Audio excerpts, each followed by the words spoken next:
11절에서 16절까지 내용입니다. 사도행전 28장 11절에서 15절까지네요. 15절까지 내용입니다.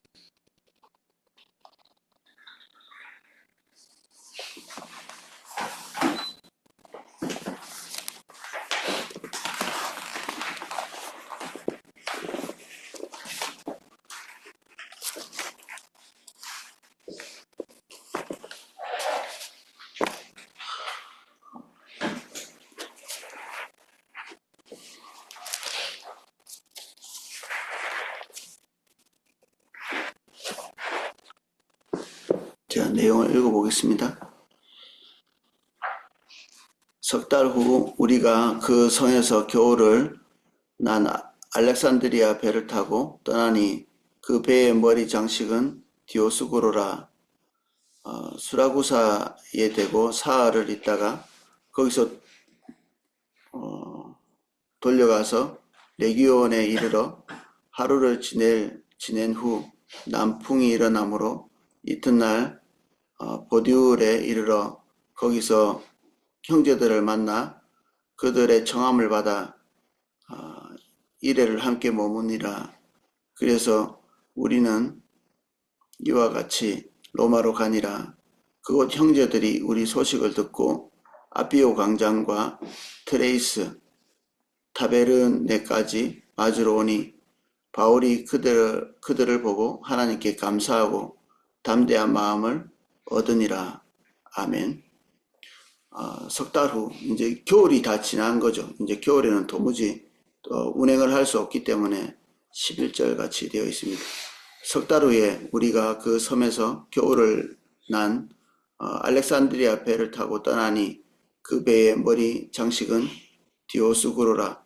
디오스구로는 그리스인들이 섬기는 제우스 쌍둥이 아들이다 이렇게 되어 있는데, 이거 그 항해를 보호해 준다고 믿는 우상이죠.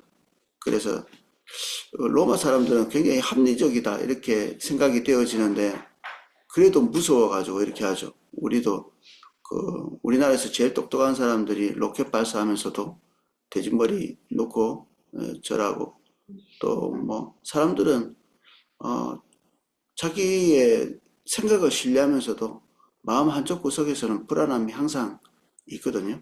사도 바울이 살던 시대나 우리가 살던 시대나 다를 바가 별로 없다. 항상 인간의 오만함과 그리고 자신감 동시에 그 밑에 저변에는 불안함과 그 어떤 누구에게든지 기대고 싶은 그런 의존성, 이런 것들이 있는 세계에 사도 바울도 살고 우리도 살고 그렇죠. 세상은 껍데기는 변하지만 내면적으로는 하나도 변하지 않고 인간은 전혀 변하지 않고 있다. 12절입니다. 수라구사에 대고 사흘을 있다가 한 번에 항해를 잘 못하는 거죠. 띄엄띄엄 이렇게 항해를 해가고 있습니다. 거기서 돌려가서 레기온에 이르러 하루를 지낸 후 남풍이 일어나므로 이튿날 보리울에 이르러 거기서 형제들을 만나 그들의 청함을 받아 이레를 함께 머무니라. 형제들을 만났다. 로마 사람들 중에 바울이 아는 사람이 있었는가? 바울을 아는 사람이 있었던 것 같아요. 놀랍게도. 바울은 로마를 한 번도 방문한 적이 없거든요. 그런데 이곳에 누군가가 교회를 개척한 거예요. 이게 로마 사람이라고 제일 알 수 있을 만한 사람은 아굴라와 브리스길라예요. 그 아굴라와 브리스길라는 로마 안에서 굉장히 중요한 위치에 있었던 사람 같아요. 근데 이 사람은 언제 만났냐면 고린도 교회 가가지고 도망쳐서 거기까지 가서 뭐 이렇게 먹고 살 게 좀 없었는지, 아니 설교비가 부족했는지 이렇게 일거리를 이렇게 찾다가 하필이면 그 천막 짓는 일을 같이 했던 아굴라와 브리스길라와 우연찮게 이렇게 딱 만난 거죠. 하나님이 그렇게 만나게 하셨는지 나중에는 이제 온 희생을 다해서라도 사도 바울을 보호하려고 하는 그런 사람이 됐죠. 아굴라와 브리스길라. 그리고 뭐 베베라든지 그리고 로마를 방문하기 전에 사도 바울이 편지를 썼죠. 로마서. 고린도에서 썼다고 이렇게 전해지기도 하고, 그런데 거기서 로마에 편지를 써서 복음의 진수가 로마서에서 나왔다 이렇게 보거든요. 우리가 알고 있는 유명한 분들, 그 회심했던 유명한 분들은 로마서를 읽고 주로 많이 회심을 했습니다. 우리가 알고 있는 루터, 그리고 어거스틴, 이런 사람들이 로마서를 읽고, 우리가 또 한 사람, 스펄전. 로마서 그 추해를 읽다가, 선문을 읽다가, 이게 하나님의 성령을 체험하는 그런 일이 있었거든. 이게 로마서는 이 편지들의 순서로 놓고 이렇게 쭉 볼 때 거의 후대에 가 있거든요. 그러니까 복음을 전한 이력이 완전히 이렇게 무르익었을 때 쓴 책이 로마서다 이렇게 보여집니다. 히브리서처럼 유대 문화를 깊이 알아야 이해할 수 있는 그런 글이 아니고요.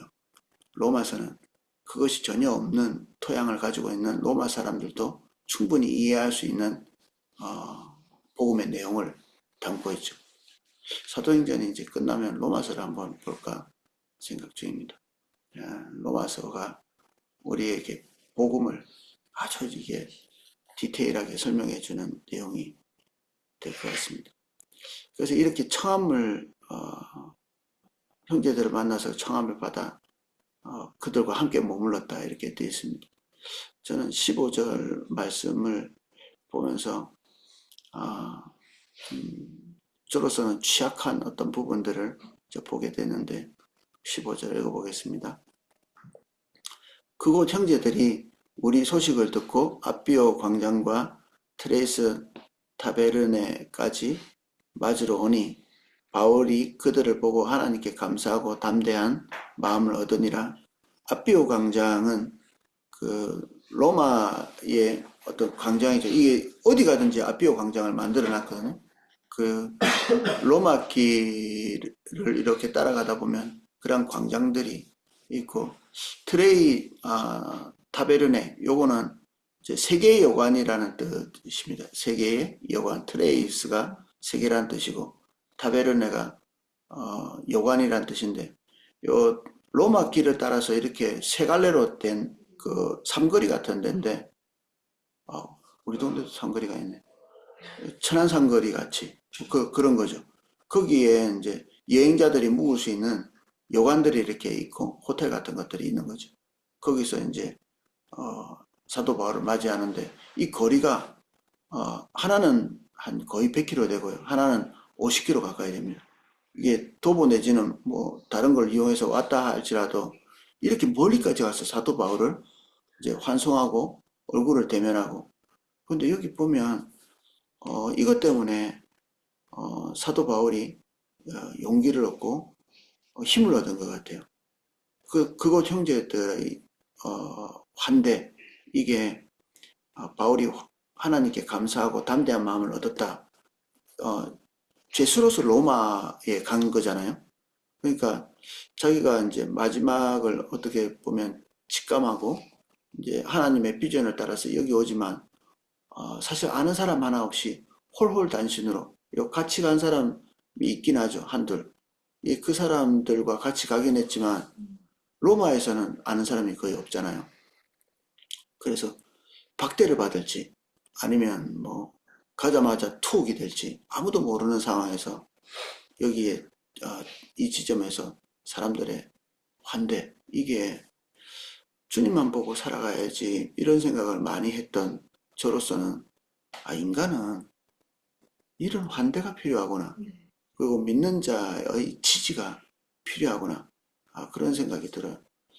저도 설교가 한 사람 앉아있을 때보다는 두 사람이 앉아있을 때 훨씬 더 잘 되고, 두 사람보다 10사람이 더 잘 되고, 100사람 있을 때는 성령의 새로운 기름 부음이 부어지는 것 같은 느낌이 들어요. 하나님이 뭐 숫자에 따라서 성령 더 부어주신다 이렇게 보기도 좀 어려워요. 근데 저 자신이 그냥 마음에 힘을 얻고 위축되지 않고 더 힘을 낼 수 있는 어떤 이게 되는 거죠. 성령님이 충만히 임하셔도 자기 자신의 마음이 이렇게 쪼그라들어 있고 위축되면 충분히 은사가 발휘가 잘 안 돼요. 은사는 잘 들어보세요. 편안함과 엄청나게 관련이 있습니다. 편안함. 여러분도 여러분이 가지고 있는 능력치를 발휘할 때 편안함이 되게 중요하거든요. 불안하고 막 떨리고 이러면 기름 부음이 잘 이게 작동을 잘 안 해요. 그런데 편안하면 또 하나님의 기름 부음이 강력하게 임하면 어떤 상황이든지 편안해져요, 사실은. 근데 편안한 상황이라면 더 하나님의 일에 집중하고 성령에 집중해서 하나님의 일을 더 잘할 수 있는 거죠. 이것을 가져다 준 사람이 여기 로마 교회에서 환송하려고 뭐 몇 명이나 나왔는지 모르겠지만 이 멀리까지 나와서 사도 바울을 환대하고 지지하고 환송했던 이 사람들로 인해서 사도 바울의 두려움, 담대했다는 것은 원래는 거꾸로 생각하면 안 담대했다는 뜻이잖아요. 안 담대한 상태로 로마에 입성을 했는데 이 로마 사람들 중에 예수 믿는 사람, 이건 참 저는 사도 바울이 거의 혼자 유럽을 개척했다 이런 생각을 할 수밖에 없죠. 여기 사도행전에 잘 안 나오잖아요. 그 다른 사도들은 이 유럽 쪽으로 안 오거든요. 뭐 도마는 저기 아시아 쪽으로 가고 베드로는 소아시아에 머물러 있고 아고보는 예루살렘 길에서 나오지도 않고 다른 사도들은 잘 모르겠어요. 어디로 갔는지. 어디론가 갔겠지. 이렇게. 근데 이 유럽 쪽은 소식이 없어. 이게 사도 바울 외에는. 근데 로마는 유럽 쪽인데도 누군가에 의해서 복음이 전해지고 또 어떤 식으로 전해졌는지 이게 잘 모르겠는데 여기 교회가 제법 세력을 얻고 크게 자생하고 있었던 거예요. 바울에게는 이거 뭐 천군만마 같이 된 거죠. 큰 힘이 되는 그런 그룹이죠. 우리가 생각지도 못한 그룹들이 거기서 사도 바울의 용기를 북돋아주는 그런 그룹이 됐다. 하나님께서 바울에게 격려를 하시는 여러 가지 방법 중에 한 방법이었죠. 이미 여기에 들어갈 때는 사도 바울이 타고 갔던 그 배에 있던 모든 사람들은 예수님을 믿은 상태고 그리고 난파됐던 그 지역도 예수님을 믿은 상태고 사도 바울이 발이 닿는 곳마다 이미 예수님을 믿고 있는 그런 사람들 뭐 오만 전승이 다 있잖아요. 우리가 다 믿을 수는 없지만 나중에 뭐 사제가 됐다는 이런 얘기들도 있고요. 그 병나온 그 누굽니까? 보블리오 아버지, 보블리오와 보블리오 아버지 그리고 그 지역에 있는 많은 사람들 예수님 믿고 어떤 사람들은 기독교의 중요한 인물이 되기도 하고 이렇게 했다고 합니다. 이 짧은 시기에 주님을 아는 중요한 인물이 됐다는 것도 좀 주목해 볼 만한 일이죠. 예, 오늘은 여기까지 보겠습니다.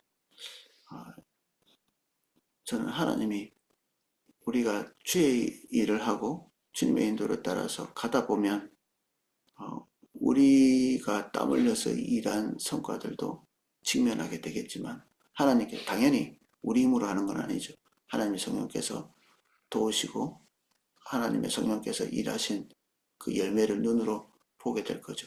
근데 거기에서 플러스 알파 우리가 한 것도 아닌데 그리고 우리가 노력한 것도 아닌데 어느 시점에 만나게 되는 복음의 동력자들과의 연합 이런 것들도 우리가 경험하게 될 겁니다.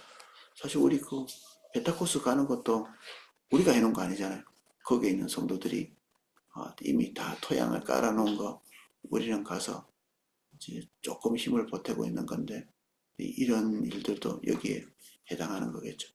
우리가 주님의 인도를 따라 가다 보면 곳곳에서 이 사람들은 언제부터 이런 일을 하고 있었지? 라고 생각할 만한 그런 일들도 경험하게 될 것이다. 이렇게 보여집니다. 기도하겠습니다. 주님, 우리가 주님만 보고 우리의 걸음을 옮기고 가지만 때마다 하나님의 백성들을 만나고 우리를 격려하는 자를 만나며 우리를 도울 자를 만나고 우리가 주님은 본다고 하지만 우리가 또 믿는 형제들의 격려 없이 설 수 없는 때가 있습니다. 우리가 위로도 보면서 옆으로도 봅니다.